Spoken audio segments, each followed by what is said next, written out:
പിള്ളേരൊന്ന് തള്ളയില്ലേ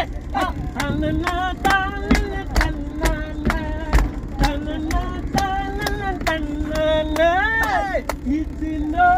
ആദമേ നിന്നെ ഞാൻ തോട്ടത്തിലാക്കി തോട്ടം സൂക്ഷിപ്പാനോ കൈകടികൾ സ്പർശിപ്പാനോ ഇന്ന് ആദമേ നിന്നെ ഞാൻ തോട്ടത്തിലാക്കി തോട്ടം സൂക്ഷിപ്പാനോ കൈകടികൾ സ്പർശിപ്പാനോ പയ്യൻ വന്ന് പയ്യ പിടിച്ച നാട്ടുകാര് പിള്ളേരൊന്ന് നട്ടകല്ലേ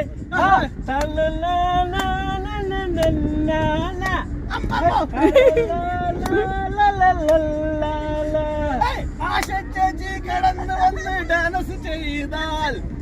ആനന്ദച്ചേട്ടൻ പിന്നെ ഒന്ന് തൊട്ടുമല്ല തമ്പൂരാനെ തമ്പൂരാനെ ആശ ചേച്ചി വന്ന് ഡാൻസ് ചെയ്താൽ ആനന്ദച്ചേട്ടൻ നിന്നങ്ങോട്ട് ഈ സ്റ്റീർ കേട്ട നമുക്ക് കിട്ടാൻ പോണം ഇത് പറിച്ചെടുക്കണ നമുക്ക്.